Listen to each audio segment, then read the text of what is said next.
ci Sénégal mën naa wax sax wala fii ci Ndakaaru Njaay dañu am benn habitude mooy maanaam fépp fi nga xamante ne ab espace la rek jàpp nañ ne dañ ko war a jël utiliser ko marchand ambulant yi toogee nii ñii di tablier yi tamit ñoom it ñu toogee nii ñii di lal ñi nga xamante ne rek ñooy jël saaku lal waaw trottoir bi ñoom it ñëw lal toog nekk ci lu leen neex daal mën nañ ko wax te it du ñàkk tamit chaque jour bés bu yàlla sàkk am na marché hebdomadaire marché hebdomadaire yi duñ ko def fenn fudul rek fi nga xamante ne foofu la ñu teg pour nga xamante ne lii mën nañ fa piétons yi mën nañ di fa aw fu ñuy di jaar fu oto yi war a aw tamit la même chose lépp daal daanaka fii anarchie lañ ci gën a seetlu Mohamed ma bëggoon la laaj rek yow d'abord naka nga gisee occupation bi nga xamante ne am na déjà ci voie publique bi.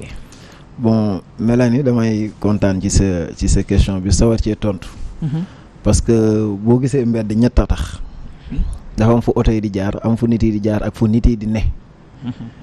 wane ci kër fu la nit yi di dëkk di fa fanaan. dafa am passage piéton am fu oto yi di jaar. am na loo xam ne civisme la dañ ko doon jàngale école. te des fois dañuy toog naan mairie yi ñoo joxe autorisation d'abord un marchand ambulant mënul am autorisation parce qu'il est ambulant. du koo xam ne day toog benn place di fa def benn activité de commerce boo xam ne war na ñëw sax di fay loolu la ñuy wax ay redevable. comme ni nga ko waxee Dakar dafa bëri nit. le Dakar de 1960 ak Dakaru tey bokkul. mais y a ce qu'on appelle la planification urbaine. Absolument. C'est-à-dire que gouverner c'est prévoir. Planifier mooy lan mooy Dakar mi ngi toll ci tant d'habitants mën nañ ne fii ak ay jamono à cause des infrastructures loolu la ñuy wax attractivité. mooy Dakar dina jël ay nit yu yeneen yu ci yokku. kon loolu ci biir suñu politique planification bu fekkoon waajal nañ ko du ma wax problème bi dina dañ waaye dina wàññeeku. je pense que problème yooyu dañ koy gën a jànkonteel. te dafa am loo xam ne dafa amoon au temps de Mamadou Diop ba mu fi nekkee ministre ba mu fi nekk maire de Dakar loo xam ne dañ ko doon rafetlu moom la ñuy wax la police municipale te léegi amatul. police municipale mooy par exemple comme ni nga ko waxee la partie où c'est la mairie qui le gère ci biir domaine public bi. yow bés boo fa tegee sa activité sans autorisation dañ koy jël parce que problème bu ñu am Dakar mooy. des fois sax oto sax pour nga garer ko problème la. trottoir pour kan la c'est pour les piétons nit yi di dox fii moo am ay parking yoo xam ne c'est pour nga fay garer sa oto dem doxi say activité ñëwaat di ko jël mais da ngay gis fu nit yi war a dox ñu garer fa oto wala nit di fa def benn activité de commerce. teg fa table. te dëkk bi am na lu ñuy wax ministère direction du cadre de vie. parce que bu ñuy wax problème cadre de vie. en général au Sénégal mais c'est Dakar qui est plus touché. parce que bés bu ñu waxee cadre de vie certes problème cadre de vie du ma ne naam ñàkkul Thiès ñàkkul Kaolack ñàkkul Diourbel mais Dakar lañ koy gën a sentir. moo tax direction cadre de vie bu fekkoon bon du ma wax joué wuñu rôle bu leen war mais gën nañ yokk li ñuy jot a def foo tourner comme ni ñuy gisee seen yenn corps yu mel ni waa UCG. nga gis ñuy def ay activités de désencombrement et cetera loolu dina gën a wàññi problème bi. déjà yaa ngi pointé du doigt direction cadre de vie mais balaa ñuy pointé du doigt direction cadre de vie yow nga nekk agent voyer mairie. bëri na lu ñuy toog di gis agent voyer mairie yi wala agent mairie yi di dàkkante di dóor dàkkante ak ñi di commerçant yi. surtout ñi nga xamante ne mooy tablier Liberté 6 fii du fi jóg. ñun Walf du benn du ñaar ñuy wàcc. di def ay reportage par rapport à cela. du benn du ñaar ñuy gis agent yi di dàkkanteeg di dóor dàkkanteeg commerçant yi dañ leen di kii nga gis ñu xeex fipp ne duñ fa jógee. ndax lan dañ dañuy joxe ay taxes. te ñan lañ koy jox mairie bi. comme mën nañu wax que vous êtes complice par rapport à cette situation.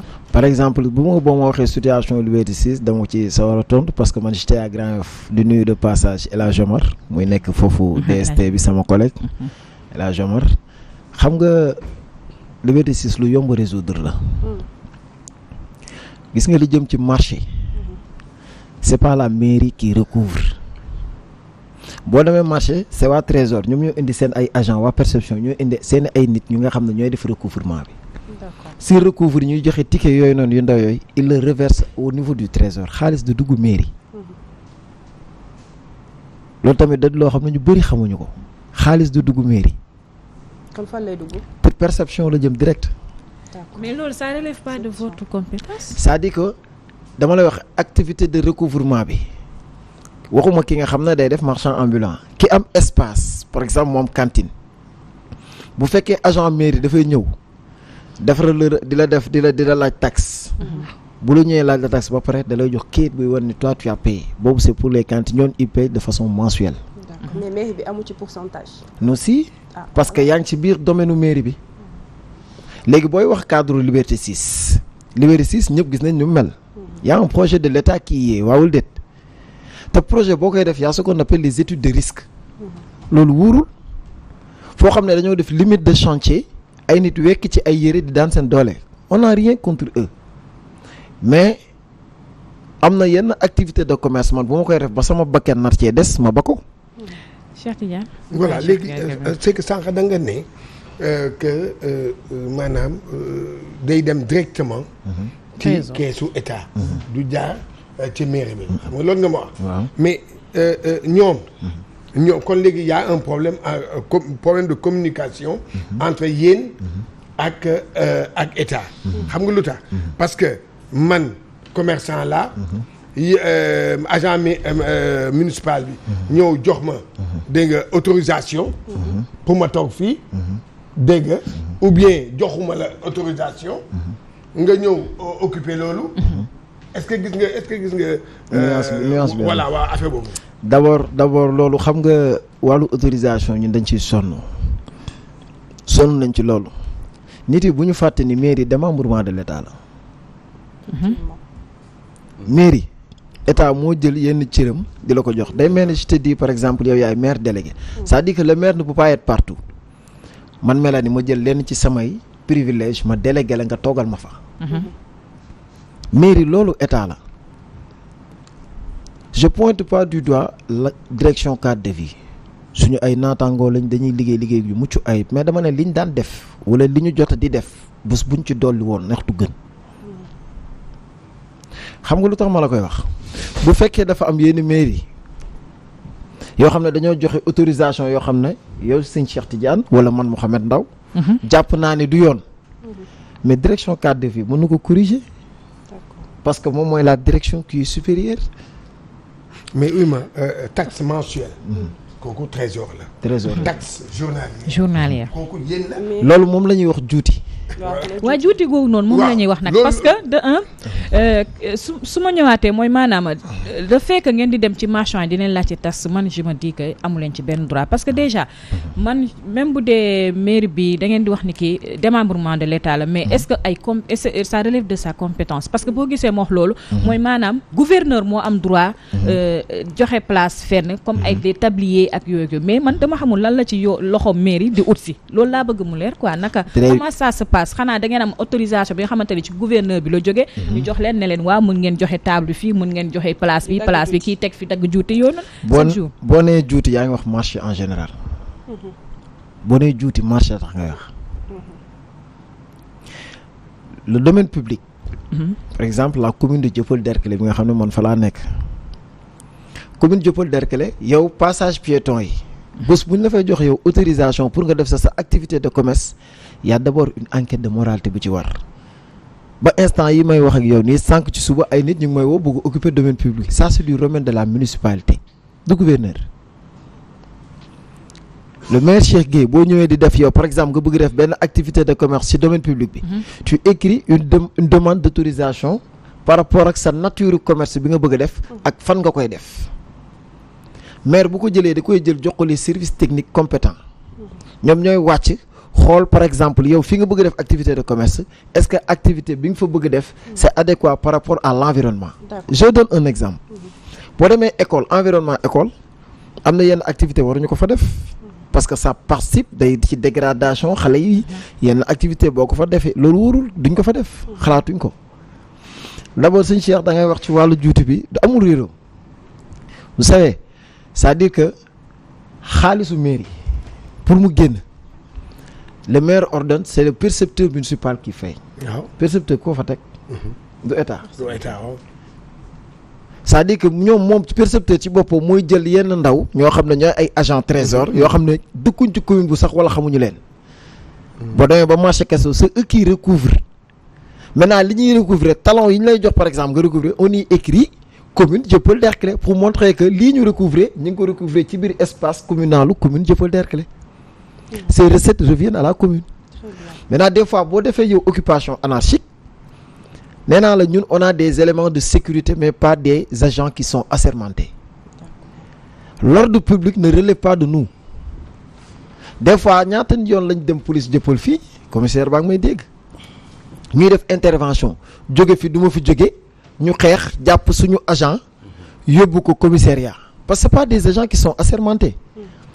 loolu dañoo supprimer police municipale amul benn police benn mairie bi ngay dem mu am police municipale on a des gros bras yoo xam ne ñoom ñooy jouer le rôle de sécurité mais dañuy jànkonteel ak problème boobu ci marché Castor. dama ko bëggoon laaj est-ce que yéenay jox autorisation ñi nga xamante ne ñoom ñooy jaar ci passage piéton yi. merci danga ma kii foofu laa bëggoon. est-ce que yéen mairie bi yéen a leen di jox autorisation bi surtout suñu bu ñu jëlee exemple fii suñu fii Liberté 6 ñun amuñu fuñ dox ci tali bi ngay dox di xaarante oto gi dañoo ngay daw bay bëgg a dee mais dëgg daal la jàmbur noonu de lañ dëkkee fii dañ bëgg a xam rek parce que xoolal Liberté 6 xam nga tali front de terre bi moom mooy frontière entre commune Dieuppeul-Derklé ak commune Grand Yoff li ko jëlee Walfadjri fu ñu ne télé askan wi seen côté bi fi ngeen nekk moom mooy suñu territoire communal am na ñoo xam ne ñoo leen jox autorisation am na ñoo xam ne joxuñu leen autorisation. mais est-ce normal ngeen di jox autorisation foo xamante ni passage piéton la. très bien. puisque tey jii gis nañu léegi ni que passage piéton nit ñi dañ koy mujjee bàyyi.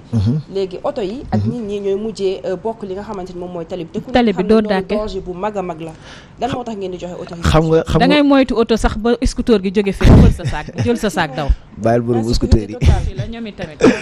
même pousse-pousse yi sax. waaw même pousse-pousse yi sax da ngeen di laaj. xam nga dañoo nekk ci dëkk bu naqaree defar loolu tamit dañ koy reconnaître gis nga dafa am lu ñuy wax emprise mooy espace bi diggante miiru kër ba ci trottoir bi si l'emprise est de 8 mètres yow mën nga fa def sa activité commerce nit yi duñ tere am nañ fu ñuy jaar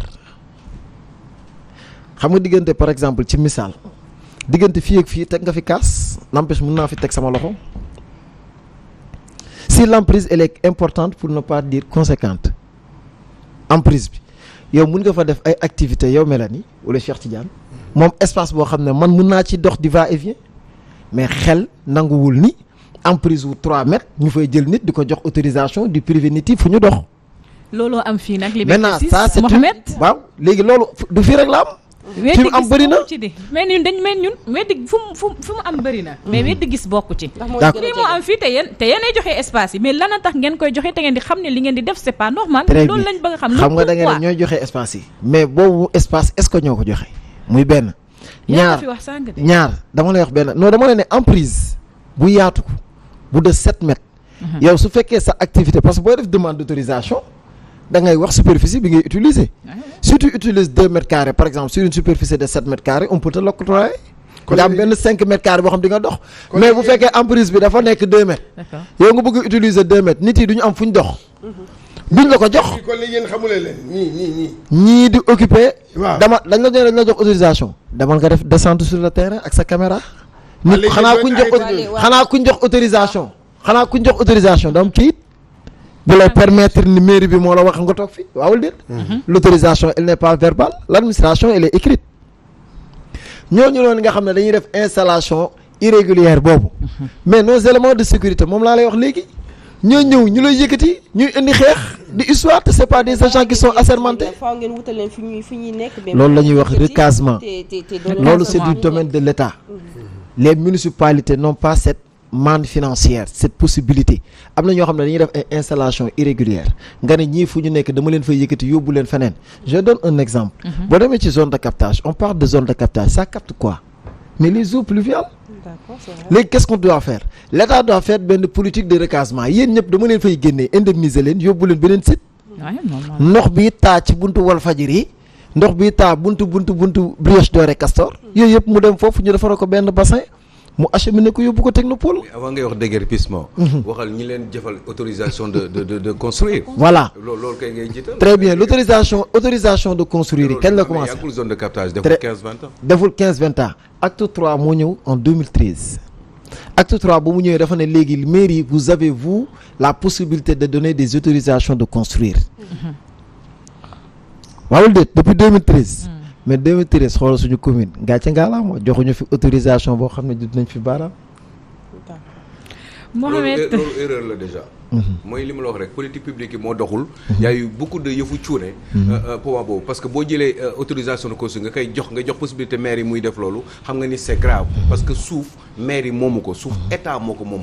réew moo ko moom te dañ ko waroon contrôler à la limite sax maire bi mu jël demande yi. mu déposer ko ci administration ñu vérifier xool ndax conditions yi réunir na pour loolu mën a am. et pourtant ça n'a jamais été le cas waruñu woon jox autorisation wala possibilité maire yi ñuy joxe autorisation de construire. parce que yooyu source de magouille la moo tax moo indi ay zone de captage moo indi yenn béréb yi nekk ay Pikine yenn béréb yi nga xam ne dafa inondé yëpp gars yi bi ñuy def autorisation yi sóoraale wu ñu ay ndox daf fay am sóoraale wu ñu problème dafa nar a am sóoraale wu ñu bu inondation amee ay comme zone de captage ak yooyu du am kon liggéey bi moo baaxul voilà ils ont mal travaillé depuis 15-20 ans te loolu ñu ne kenn du ko wax voilà c'est ça et c'est dommage. xam nga foofu dafa am lu ñuy wax meleen du ma ko coupé sax dafa am lu ñuy wax zone édificante ak non édificante. mooy li ma wax rek benn la. xam nga boo ñëwee bu ma la nee mairie démembrement état la. ça veut dire que la mairie fait partie de l'état. effectivement. boo demee ci mairie y a ce qu'on appelle la direction des services techniques chaque direction des services techniques y a un agent voyer am na koo xam ne moo yor urbanisme. am na ku yor assainissement. c'est des gens qui sont compétents. ñu jàng génn ci yenn école yu ñu renommé. parce que bés bu ñu demee ba jël autorisation compte ne acte 3 buñ la ko joxee c'est-à-dire que y a autonomisation am na benn jéego boo xam ne acte 3 def na ko boo xam ne am na avancement mais am na tamit ay lacunes. boo demee nga jël zone de captage zone de captage dama lay expliquer benn affaire ci zone de captage da nga ne bañ ko déggee yàggul. zone de captage c'est bien avant l'arrivée de l'acte 3.